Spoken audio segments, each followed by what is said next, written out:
All right, so we have an interesting stream today. An acquaintance of mine who I met at a meetup uh, asked me the other day if I could help out, help him out setting up a his own um, OBS. Now he's going to be using Windows, but I've used Windows and I've used OBS in Windows. I've used OBS in Mac and Linux, and there's only a couple of features that are different, but for the most part, they're exactly the same.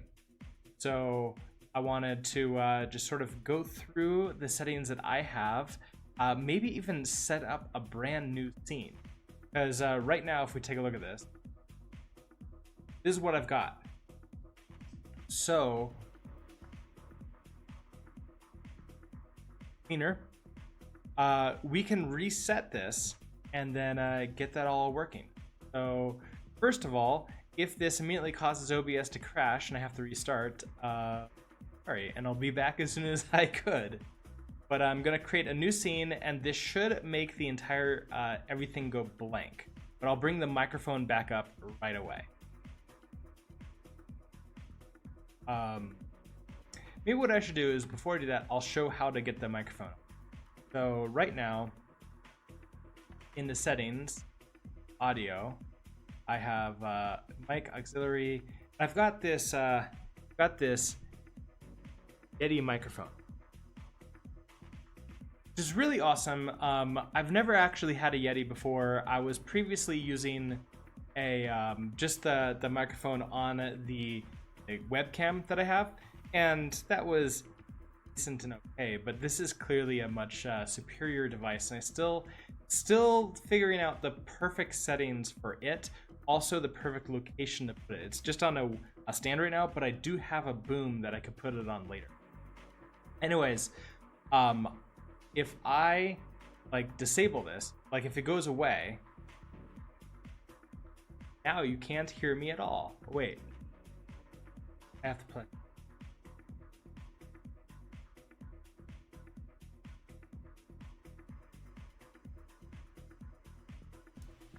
And if I bring it back, now we're good again.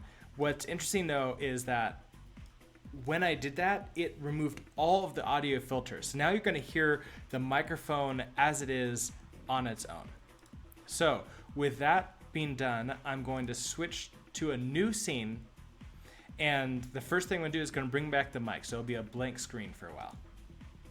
So I'm gonna call this, we'll just call it Twitch streaming.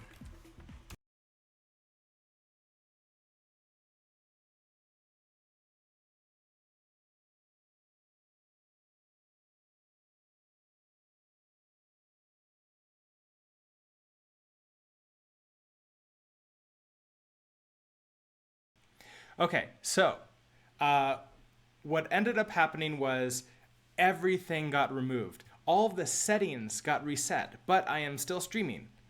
And I have I have an iPad over here watching the stream, and it is still live. So I actually am still streaming. I brought the mic back on just the way I showed you that I did before. Went into the settings, audio, and added the mic as an external microphone. It's a completely basic settings. There's nothing there for it. They're on the scene. So the first thing that I need to do is I need to bring in the scene to show the main window. So I'm going to do that. Under sources, I'm going to do not window capture, not video capture. I want, where is it? Screen capture.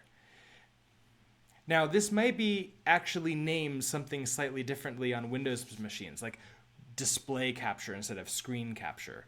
And I'm going to call this main display.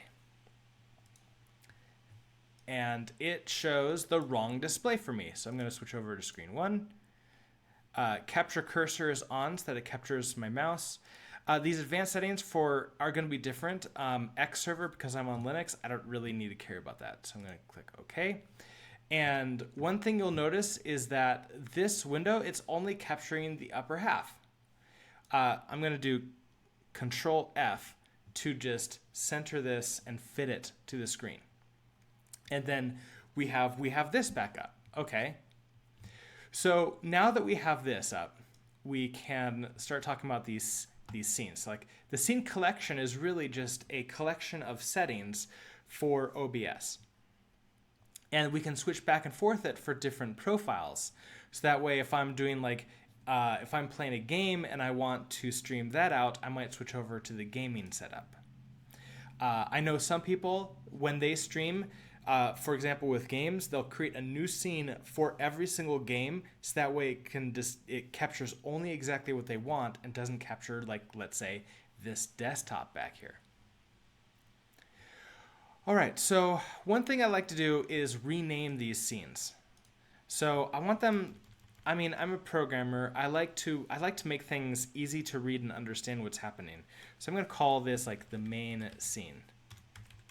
I used to call it just main, and then I found out that you can't duplicate names from like sources or scenes. They're all going to the same namespace, which is not that cool in my mind, but it's something we have to live with. Now, you'll notice at the beginning of the stream I had that waiting for. That's because I created another scene here. I'm going to call this waiting or starting soon scene. And of course, everything goes blank as soon as I do that. So to prevent that, I'm going to go into something called studio mode. And on the right is whatever is being broadcast out. On the left is whatever is going to be. So I can switch to the starting soon screen, and now I can play around with this, but I'm still broadcasting the full screen. Okay, so if I want, like the way I was doing it was I had the full screen behind me, and then I would bring up a Google Chrome window that has a little fireworks website that I created, and then full screen that, so that way it looks like I have starting soon text in front of a bunch of fireworks. In order to do the text, that's just the text here, and I recommend playing through all of these to sort of play around with them, but I'll say starting soon text. And if you're design oriented, you know exactly what kind of font you want, this is exactly where to go. I usually just go down to the largest font possible because it's still really small, and say like something like starting soon. You could also read from a file here, or do chat log mode, which is the last 6 lines, which I'm not sure if that's the last 6 lines of the file or the chat itself. I think it's from the file because OBS is not aware of chat. Okay, so you could play with colors and do all sorts of other cool stuff here, but I'm going to leave this here, and then I'm going to do Control D to center it to the screen. So now I have my starting soon. Now my microphone should still be accessible here. So if I transition over here, you see that, and my microphone is still working. To mute, just this button right here. Of course, I do have a mute button on my microphone itself, but I hesitate to use it because every time I've done a test with it, it has this really loud sound that goes through. So for example, if I mute it here,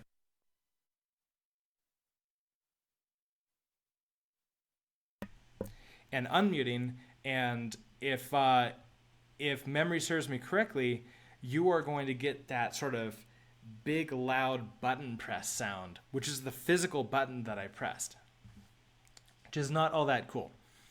So I prefer this mute right here. And then the final thing is like an ending. So an easy way to do that is I can copy and paste these scenes. I can copy, well, I can duplicate. And so instead of starting soon screen, I could say like, thanks for watching, or ending scene. And then in sources, I can make decisions about like what exactly do I want displayed here.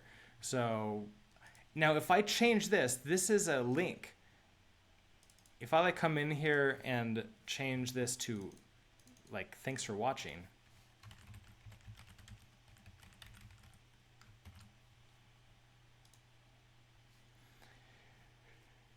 That's great and all, but if I come back to the starting soon, it's now also thanks for watching. So these are not independent scenes.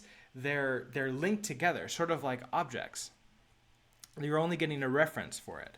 So I'm going to put this back to starting soon. Center that. Come back to the end scene. So what I'm going to do is I'm going to delete this ending scene. Oh, that deleted the wrong one. I wanted... one thing that sort of bothers me is it's really hard to tell which ones you're clicked on. And you can sort of see a little bit colors changing, but not very much. So I need to recreate that really quickly. So that is ending scene. And we're just going to do text, ending text.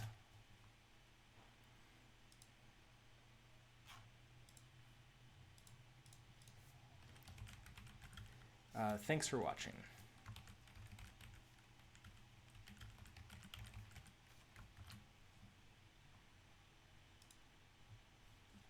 And center that. Okay, so now I have sort of like a nice workflow. Some people might also do a break, but if you're only going to be doing streaming for like tutorials and they're not going to be really long streams, then most likely you won't need a break scene.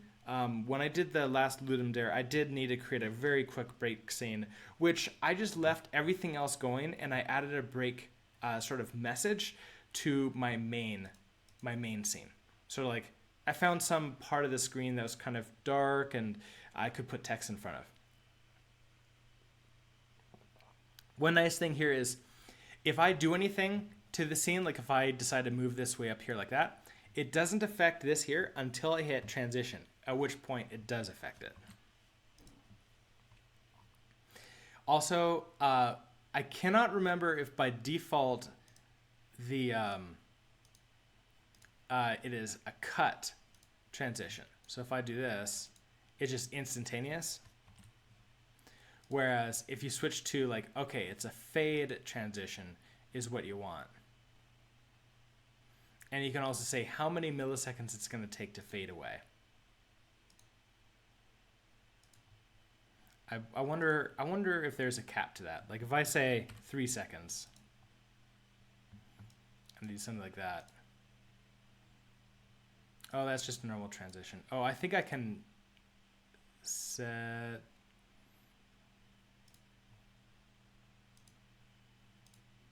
duration 3000. Yeah, then it's actually 3 seconds to get there, which seems a bit excessive. I would not suggest that. 300 is perfect. And this is for what the transition is, whereas you can also do the quick transitions and say, like, I want to cut whatever this is. And I don't want that to be 3000. Okay, so now that we have that there, what's something else that's really good for us to go through? Probably a camera, because I do have my webcam. I had it up earlier, but now it's gone because I created a new scene.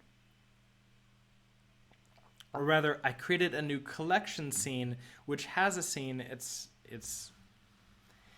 The naming is a little bit interesting. Also, something that I like to do, mainly because I constantly forget to check it over on the other monitor, even though it's just right over there for me, is pop out the chat and move that over onto this screen.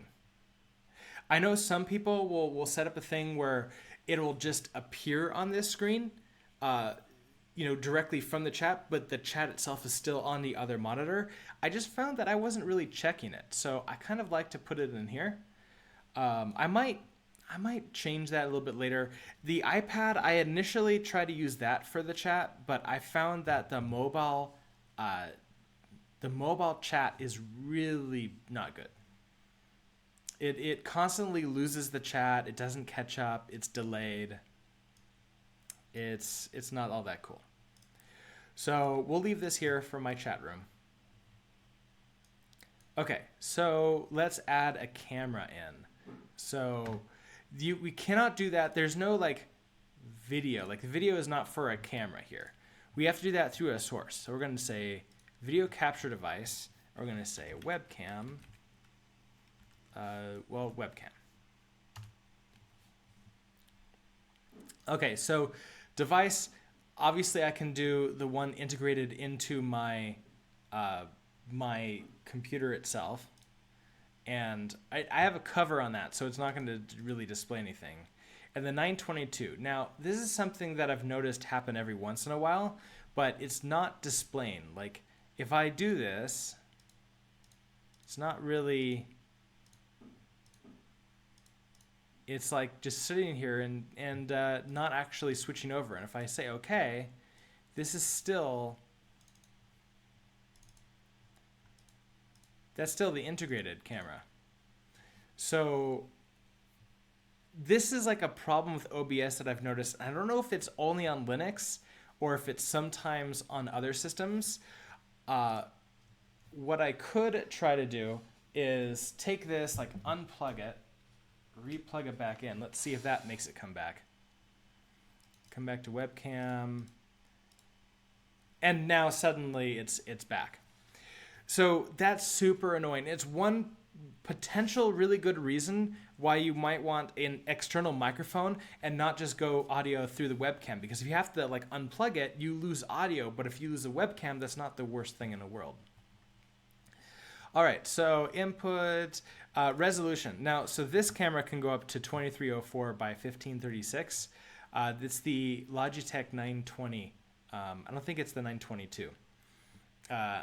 From what I can remember. But sometimes that might be way too large. Frame rate is also something that's really interesting to play with. Yes, I could go down to 5 frames per second, which seems like I don't know why you'd want to do that. Okay, so if I do this, this is what the resolution looks like up here normally. And I'm going, like, you have to make the decision where to put it. And I never really know the best place. I'm going to make it nice and sort of small down here. I know some people create a scene specifically with the webcam front and center like that. And we can actually do that. I'm going to just set this webcam right there for right now. And let's create another scene. Also, if I transition, so you see that? You're still at 3,000. We at 300. Let's create another scene here. We're going to call it large web, or I call it webcam scene. And here's where I want this entire main here. So I'm going to take main display, copy it, paste it in here. It's just a nice nifty way to like put that over there. And then I want a full webcam too. So I'm going to say video capture device and add existing webcam. So it's already here and I'm just going to center it. So it's nice and large for me.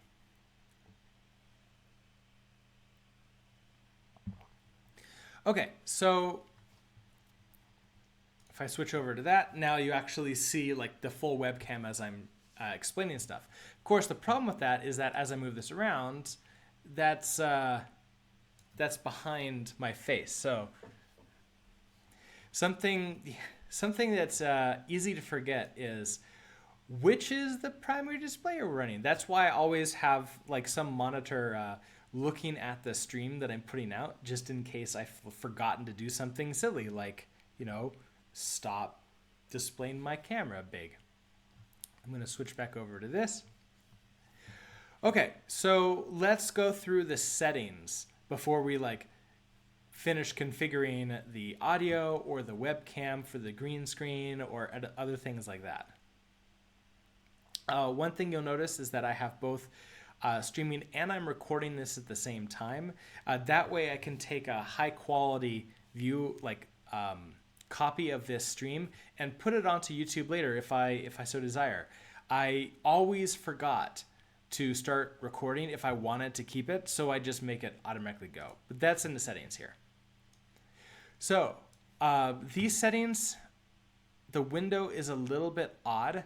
I ended up having to be sort of this light mode instead of the dark mode, because in dark mode, things are hidden and not easy to see. Okay, so for the most part, I kept a lot of this nice and on their defaults. I did change show confirmation dialog when starting and stopping streams. That way, if I click the stop streaming, it won't like immediately stop the stream. It'll say like, hey, are you sure? It won't let me because I've got this dialog window open right now. And I also have the automatically record when streaming up too. Let's see. Source alignment, this is just for putting things in the screen. I left this all completely default. Projectors, I've not really played with projectors at all at this point in time. And system tray, so minimize the system tray when started. I don't really like to do that. I like to come up so that I can then decide. And okay, I think this is all fine. And I always like to do like apply as soon as I hit this. Do that. Let's go to stream. Now it won't let me change this right now because well, I'm actually streaming. So it recognizes a few few streaming services like YouTube, Twitch. There's a few other ones that I had not really heard of before I started like looking through this. And you can also choose which server to go for. There is a wizard now that you can do with Twitch that will automatically select all of these things for you. They are, it's okay. It chose Denver, Colorado for me. It figured that out. But if you're not near a major city, then it gets a little bit more interesting. Also, for the stream key, this is your password. So if you're new to keys and API keys, don't show that to anybody. Like, don't click show while actually doing anything, on a stream. Otherwise, people will start streaming as you. There is one really cool thing you can do. So inside of the dashboard here, and you can hide all these things in case you don't want people to see them. Inside of all these things, when you haven't started streaming yet, it'll say like, "Hey, do a test," and that will let you like determine like whether or not your stream health is good or not. What's really cool about this is that you can stream to Twitch, send everything over to it, and it won't actually it won't like tell people and let people watch the actual stream. It'll just send the data to their servers. And the way to do that is when you're not streaming, you can go in here and click on test your bitrate. And it'll give you the instructions. It's just a string that you put the end of your stream key and then stream. Okay, output. So I've been playing with the video bitrate. I had it, so when I first started streaming, I had questionable internet and I set it to 2500. And it seemed okay. It was a little bit fuzzy and not that super easy to read. Then I switched to 3500 and that seemed pretty good. Like everybody was able to read that. Now I have recently joined up with another company that I'm going to be building some tutorials for, and they asked me to set it to 5,000. So I'm playing around with that. 6,000 seems to be the cap for Twitch. And the encoder I just left completely default. I'm letting OBS make that decision here.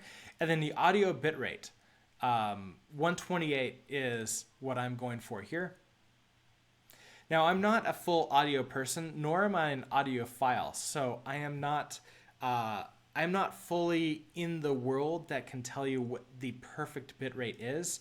I know that like there's some people that go with like 192, or for their audio bitrate, but I've been I've found, like, I've listened to the stream and 128 doesn't seem like it's removed any of the quality from it. Now, the recording path is just where I'm going to be sending all of the files when I record them. The recording quality is interesting. There's a choice between like low quality. This is like the second to the top, which is indistinguishable quality. And then finally there is like raw, like lossless quality. And that, they say, is insanely large file sizes. And on top of it, on my Mac and my Windows machines, I had to convert the file that it created to another file type before I could even read it. And in this case, I'm doing recording format MOV. You can do MP4, which I was doing for a while, except the big warning pops up by saying, hey, if you use MP4 and for some reason you're unable to like actually just press the stop recording button to finish the file out, the file becomes unreadable, which is not cool. But indistinguishably quality, I've taken a look at the quality that's sent out, and it seems to be perfectly fine for what I need to do. For audio, sample rate. I believe I changed it from 44.1 as the default, and I was using it for a long time, but my new client wants me to use 48, so I'm going to that. I'm just leaving it here. I've noticed that some of these settings are not passed over. Like when I switch scenes, they stay whatever they were in like the last time you used them. So I don't want to accidentally switch down to a lower one, forget about it, and then have a bunch of videos be invalidated because of that.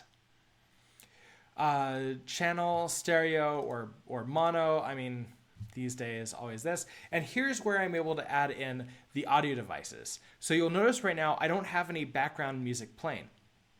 And currently, I do have a Focus at Will window open that is playing some music. So if I switch over and do desktop audio device and monitor a built-in audio, okay, and I hit apply, you can now see that there is music coming out, and that's really loud.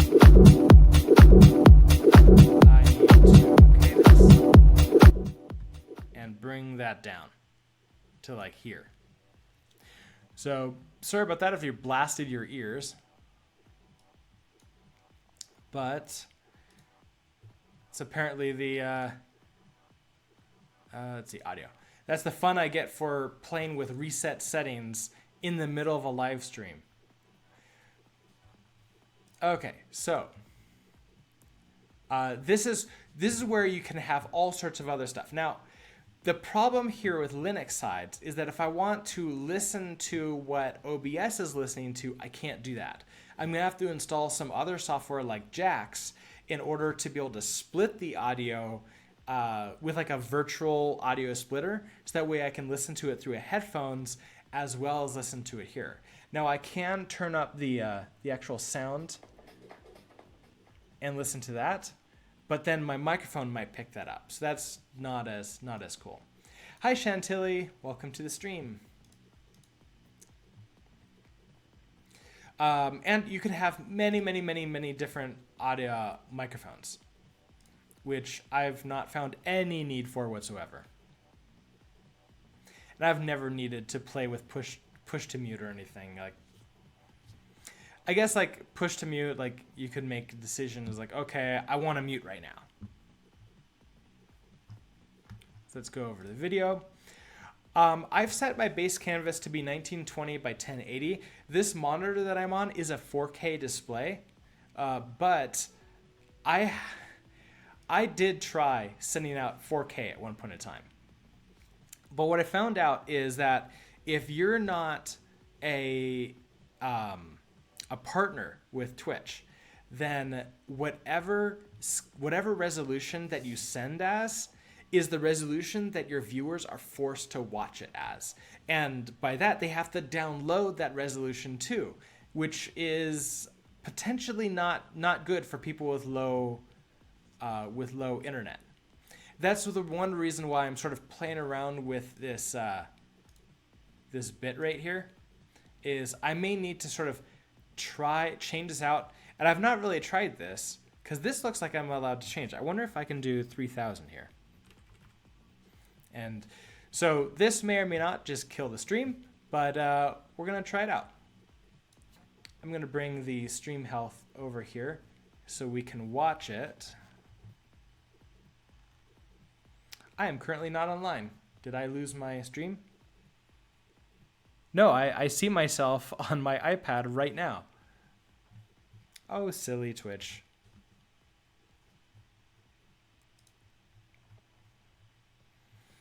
See it come back. We can see that I'm still streaming there. Yeah, it still says like, yeah, I'm not online right now.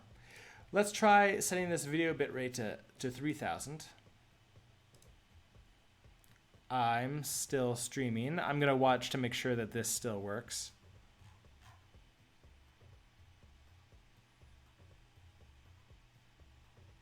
Yeah, I'm, oh, I haven't pressed OK yet in the preview.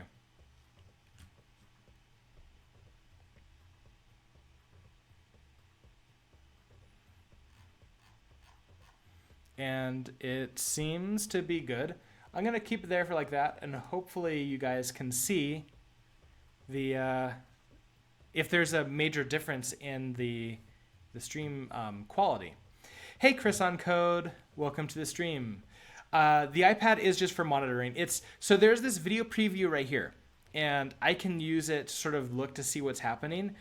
But it's like if I put this on the other display, it's pretty small, and I have this other monitor far enough away. It's a 4K display as well, so that means that it's less useful for me to actually see, hey, is the text readable? Can I see that? Like I can't really see my mouse very well on there. So yeah, it's just for monitoring. And yeah, the stream health completely bonked out on me, unfortunately, which makes it really hard for me to tell if it's still streaming, except for the iPad to monitor. Okay, so with that being done, let's come back into settings here. Output scaled resolution. This is whatever you're sending out to Twitch. I have found like 1920 by 1080 is pretty good. A lot of people have resolution that this looks good on their systems. You don't want to make somebody watching on an iPhone, you don't want them to download 4K just to scale to whatever resolution they have. So 1920 I feel is like super good right in the middle. If you get partnershiped, which takes a while to get there, then you can start doing super high 4K resolution, and Twitch will spend the time to break that down into smaller resolutions for everybody else. I'm not partnered, so I don't get that privilege. Instead, like I am, as you can see, I do have a cheer here. I am affiliated, but that doesn't mean that I get any special bitrate or resolution help there. Also, FPS values. Here, I have it set to 30 because I'm only programming. I'm not doing any kind of crazy first-person shooter gameplay in which 60 frames per second makes a huge difference. And this does help the internet usage and my CPU, which you can see right now, my CPU is at 12.8, 13%. And I have dropped 0 frames so far, which is really nice. Okay, and yes, I am now sending only just 3,000 or so. Hotkeys. This is actually really nice to do. It took me a while to sort of like realize what hotkeys can do for you. I don't really do it during my live streams for this. I mostly do this. I'm gonna do that like that. I mostly do this for when I'm doing like live streaming a meetup. Is I can switch between the different scenes with key presses and not have to use my mouse. Because I reset, most of these are still all gone, but I have Control and F11 Control Shift F11 for both start and stop recording, and I think I don't even have a stop streaming because I don't want to accidentally press a button to stop the stream. And under advanced, there's not really much here that you probably want to deal with. The biggest thing, like most of these are defaults. The stream delay is interesting in case like you're playing a first-person shooter in which, like, let's say Escape from Tarkov is one of those ones, or Rust, or any of the survival ones, like PlayerUnknown's Battlegrounds. Any of those games, you're going to want to enable a stream delay of like X number of seconds so that you can't be stream sniped.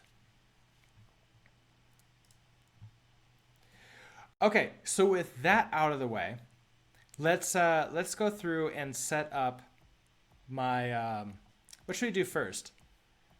Webcam for the green screen, or microphone to like try to make it sound a little bit nicer? Let's do webcam first. Okay, so I'm going to transition over so the webcam is nice and large here. Turns out I am not exactly in the middle.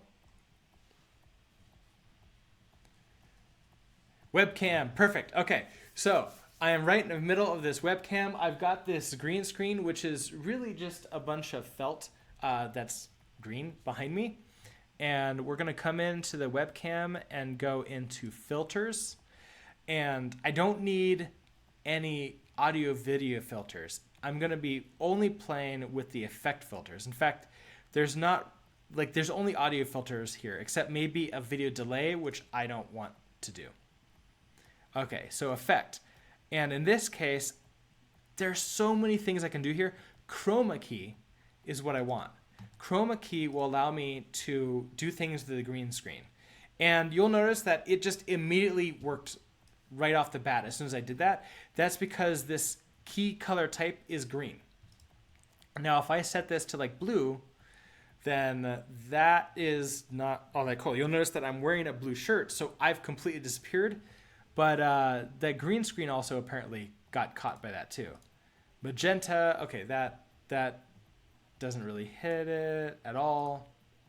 And then custom, which apparently is working really well for this too. So with green, like the similarity is like how similar to the green that it knows. So it has a very specific value for what green means to it. And apparently this is not it. So what I need to do is find the similarity that it hits that green. So I still have a little bit of an outline around me. I'm going to do that until the outline disappears. Now, if I go do too far, it selects every color, and then I'm gone. So I want a nice balance here. And like, I don't want this type of weird effects where like on my face, it's starting to like look through me.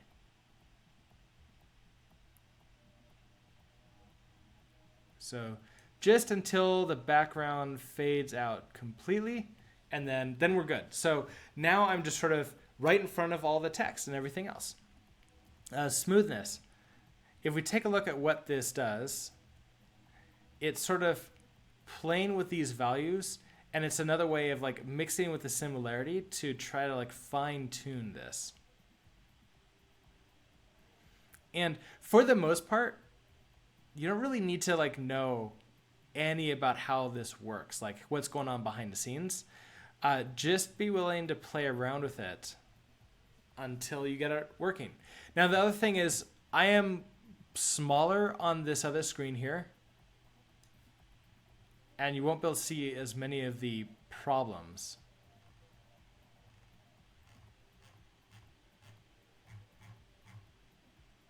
Okay, let's try that.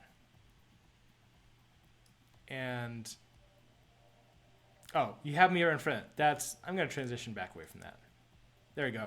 Now you can sort of see me there and see this right there. In fact, I'm going to move this Twitch over to the other windows. That way we just have this right here and my face right down there.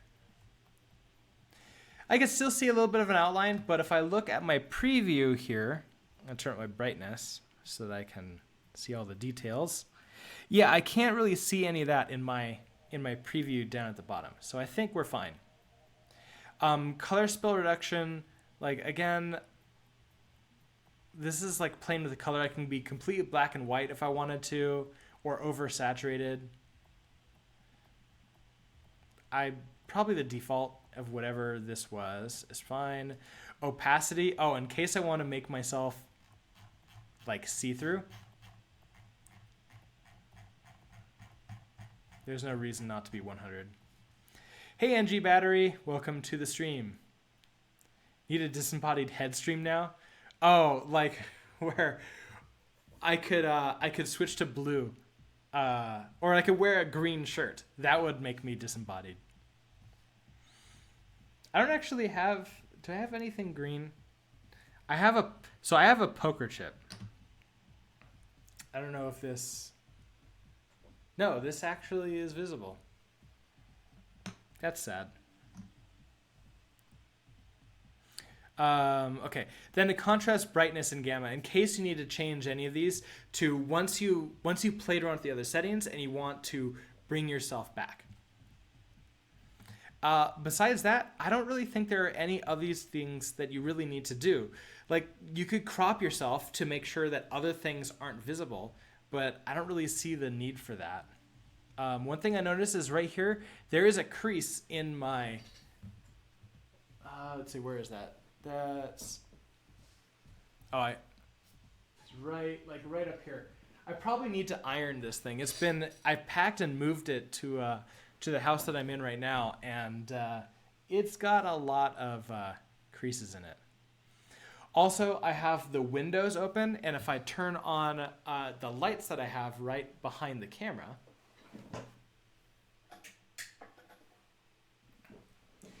it helps a lot. With a green screen, you need tons of light. You can't do this in the dark. So that's the setup for the camera. Let's come back into here. And so now, oh, you can see those creases right here. So let's fix that really quickly. Go to filters, chroma key. Do we want the similarities? Probably. There, and that made that disappear in both of these. Perfect. Okay, so next thing that I need to do is we're gonna come to the audio. So my desktop audio is off now, probably because this thing crashed. But I'm gonna leave it off for right now. Just gonna close the window. So this way we'll be able to hear the quality of the audio coming back for us. Now this is going to be a little bit interesting. I'm going to have to turn on my iPad so I can listen to this at the same time and hopefully hear what I'm doing to the microphone, and I'll be on a 30-second delay, because that's about what it is with Twitch. Okay, so I'm going to go to filters here. And here's where knowing what happens with audio is really interesting. So let's do the first thing here, which is, well, first let me hear what's going on. Here's where knowing what happens with audio is really interesting. So let's I'm not hearing too much background music. Like I've got this Linux notebook, and its fans are on, but I don't hear that inside the microphone. Now, part of that is because in this microphone, the Blue Yeti, I have it set to only picking up sound in front of me, not also on the other side of the microphone. And I'm sure that as I change the position of it around as I experiment, it's gonna be even better. So the first thing we can do, for example, is noise suppression. And this is going to reduce a small amount, like reduce the level of everything down a little tiny bit. But theoretically, any low level noises like fans or anything else that's coming up from behind the scenes, that is no longer going to be audible. A small amount, like reduce the level of everything down a little tiny bit. Yeah, that sounds decently good. Okay, so one other thing is, you notice how, and I'm hoping, yeah, I can definitely see it on my iPad, so you can see this. You can see the green bar, which is showing the levels that the microphone is picking up and sending to OBS. And right there, it's never stopping. Like it's always got some super low level thing. Now, I could noise suppress that.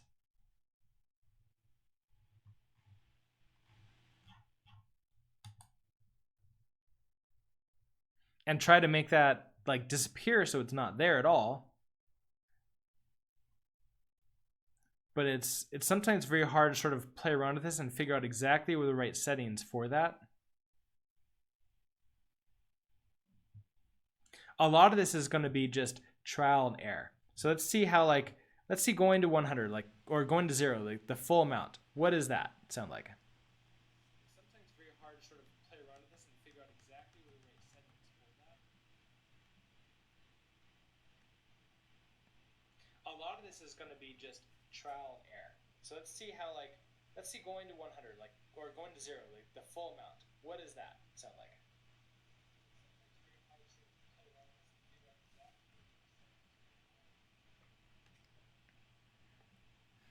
And because this is a quality microphone, I'm actually not hearing anything else. I was when I was using my my webcam microphone, I could these things made a clear difference. I'm going to go back to the 30,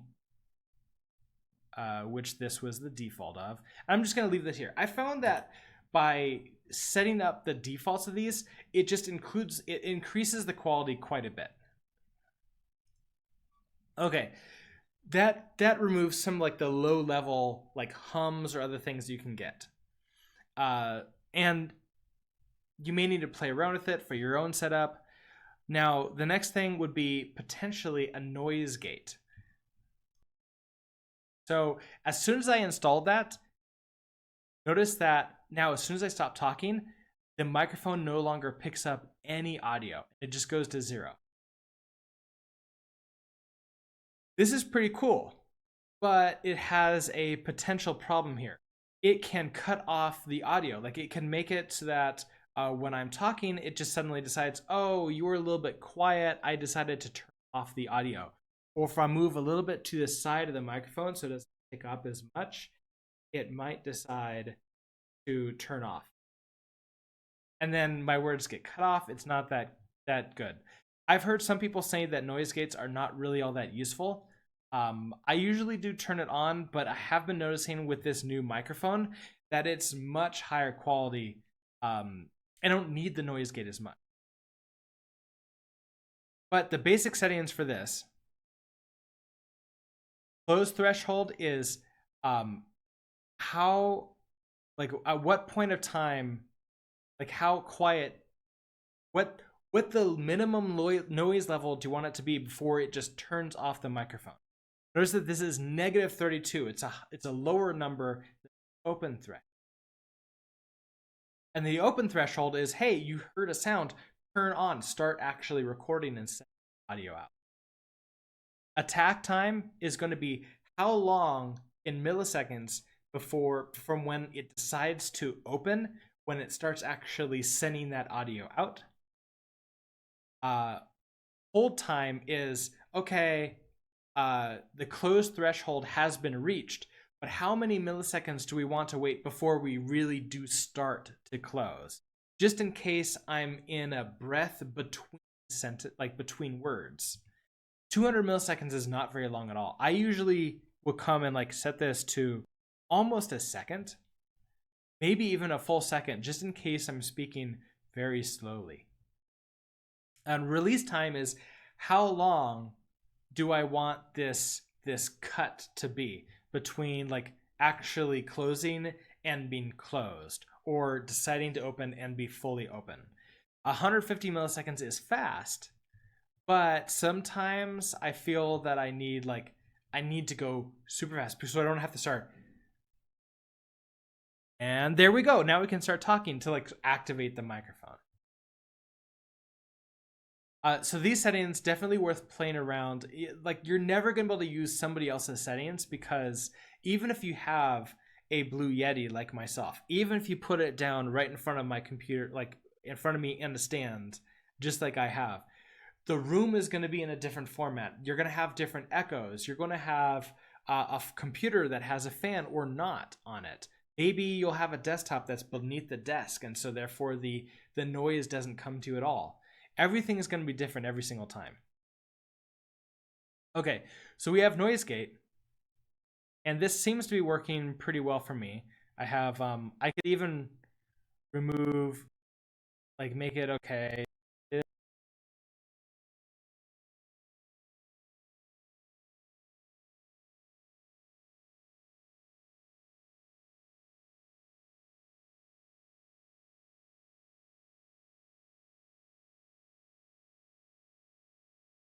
Even with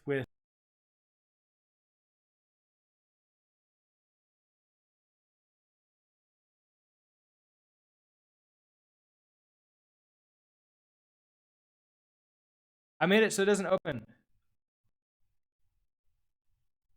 Yeah, okay. So at this point in time, it's not stop, like the cut is not stopping.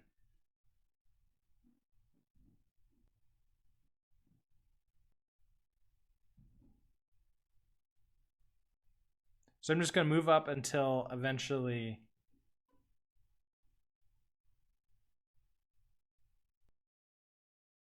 there it goes. And the close doesn't hit now.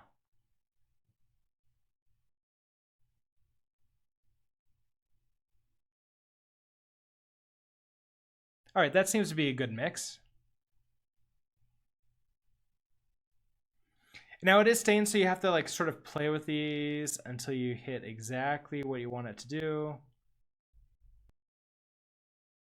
You want the open to be quieter than this.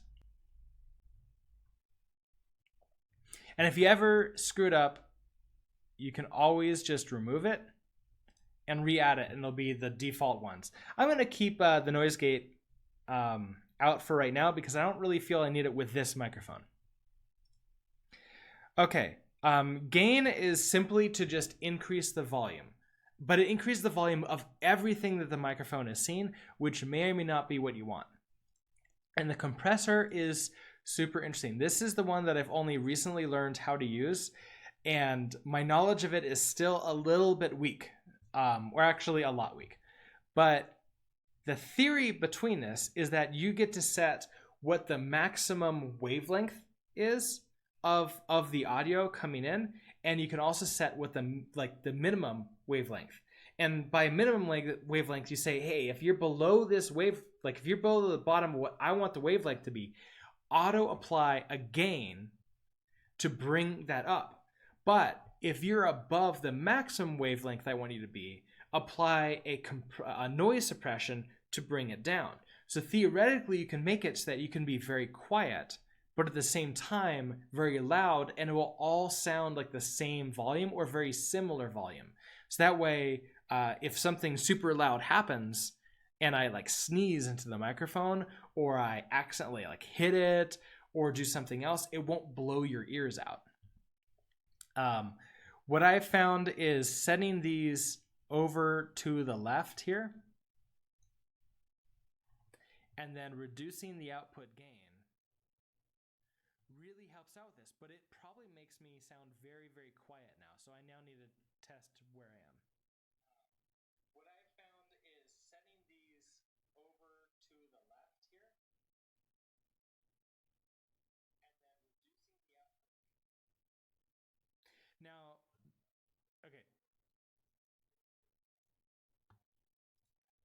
need to set the gain up so that it takes whatever the compressor did and then increases that volume totally. Let's see how this is sounding.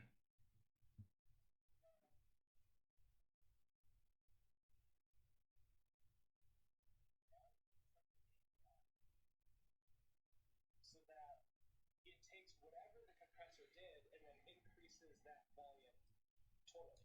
Let's see how this is sounding. Okay, so the theory now is that whatever volume I'm at is going to be a lot closer together. So I can be, very quiet and it tries to bring that volume up, or I could be very loud and then it brings that top volume down. Is that whatever volume I'm at, it's going to be a lot closer together. So I can be, very quiet and it tries to bring that volume up, or I could be very loud and then it brings that top volume down.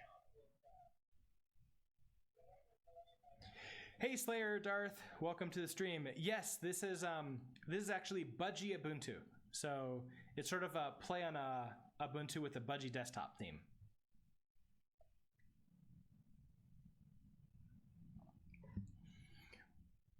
And so we now have the audio there. I can play with the gain, make it louder in case I want to. I could always decrease the volume here too.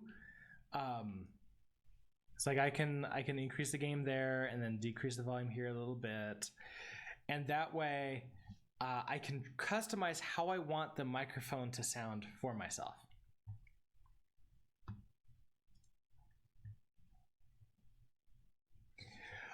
All right, so guys, how does that sound? How does the microphone sounding to you? I was able to do it with my iPad just out in the open. I don't have my headphones to listen to that right now.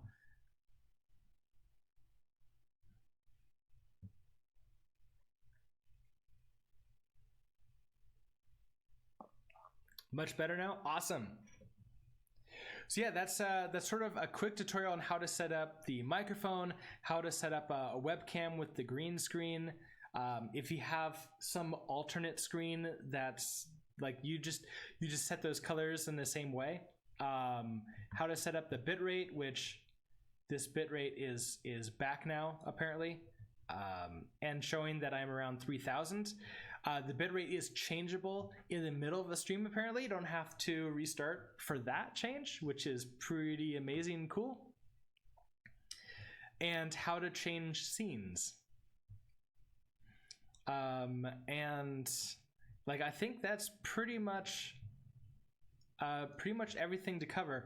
There's a couple things that you can do really cool in Windows systems, and I don't have the equipment set up for this right now,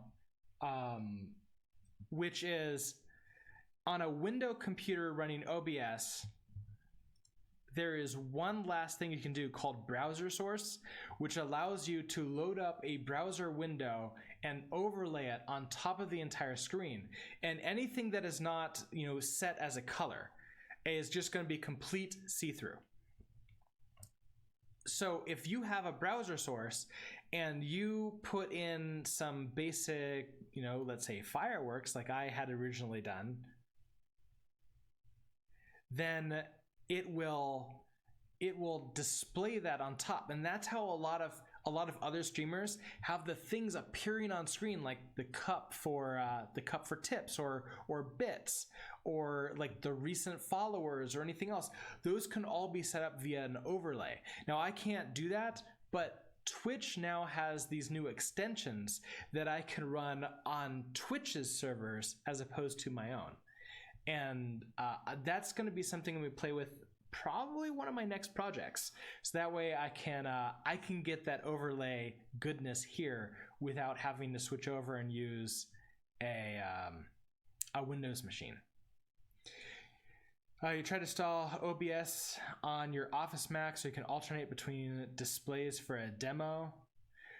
Didn't work well with the limited. Yeah, you do have to learn this technology to work properly. Once you have it, it's pretty good, and it works out really well. And it's open source, It's free. It's just as good quality as some of the paid ones. Like I've tried playing with XSplit before a long time ago. OBS is just as good as that in my opinion. I have the windows open on the side, and you'll notice that the light coming in is playing with the green screen light behind me. So my chair is sort of getting this weird see-through behind it because it's a mesh chair. Your problem is that one of the displays is covering the other and is kind of paying to scale both display windows to fit side by side. Oh yes, that is a potential huge problem. Where, okay, so right now I'm only displaying the full window. So let's say I wanted to only display, like if I want to do a code project. So I'm gonna leave this up right here. All right, so what if I wanted to leave up Twitch display and have that on the right here? Okay, I'm gonna put this over on the left so that way when we see it come up, it'll be displayed. I'm gonna go to the main screen right here and I want this display right here. New one. I'm gonna do a window capture. I'm gonna say Twitch chat. And I want to find whatever this window, this Firefox window is. So it's Twitch Mozilla Firefox is what its title is. So I can select that. We can see it come up right here. I can crop it, but like that's never a good idea. You can even swap red and blue for some reason.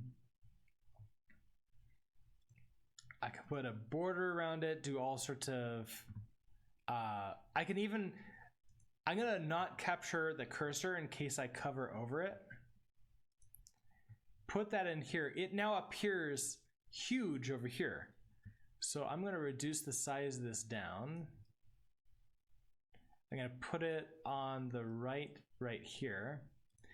And this is where this overlay is because now I have the stuff, but now it gets covered.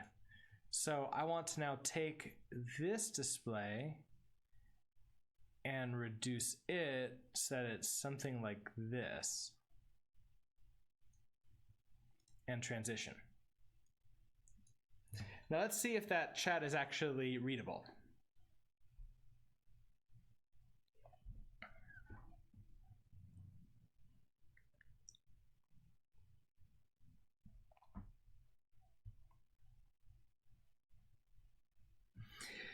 Sort of, like, because the bitrate is high enough that you can read this. It's not the best of ideas though for this. I kind of like the ideas, and this is where an overlay on a Windows, like the browser source overlay, would be perfect. I could create a little script to grab all the recent chat messages and then overlay them on, like maybe only the last 6 or 7 or 8 or so, and then they have them fade as they go away. I can't do that on a Linux machine right now, unfortunately. I could do something like this.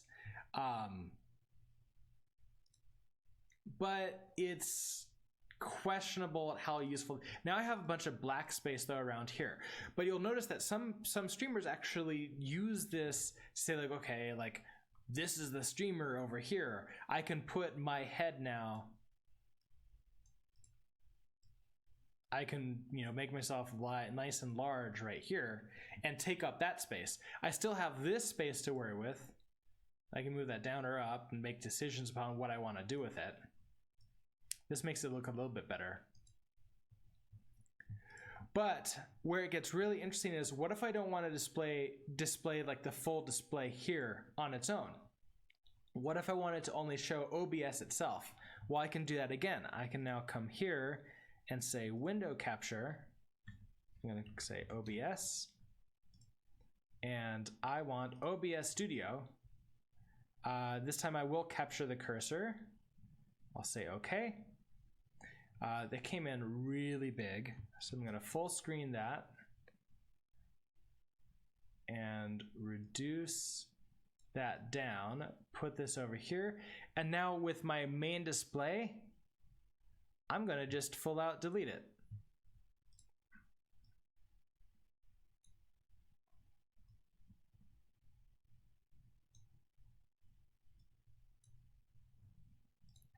Now I can have just the display that I want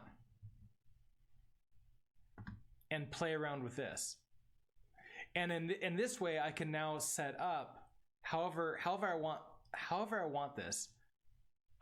Unfortunately, I can't. I could crop this down, like put it at the bottom here, so that might make it a little bit interesting. I could even do something like display the chat, like the last few chat items there.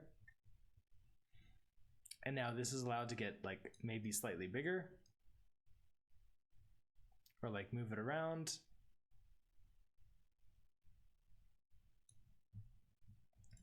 And of course, this is not all that useful to sort of like play with this OBS screen like that. So let's actually I'm going to remove the OBS window and then bring back the desktop. Yep, remove that. I'm going to bring back where is it? Screen capture. Add existing main display. There we go. Full screen it and make it down at the bottom so everything else is on top of it. This one, can I make Twitch chat? One thing that would be really nice is that if I was allowed to set the opacity of this, that would be really cool, but I can't, unfortunately. And there's no like advanced or anything to do that. So I'm also going to remove the Twitch chat. It's not really all that interesting to me. Okay, so we're back here. I'm going to put this Twitch chat back to where I can see it. Maybe above me. And one thing that might be nice is if I'm coding and we can sort of do it doesn't look like I'm going to have very much time for the actual programming, but let's see if I can switch over and do like the browser source, so I can, instead of doing my full desktop, just have my code showing.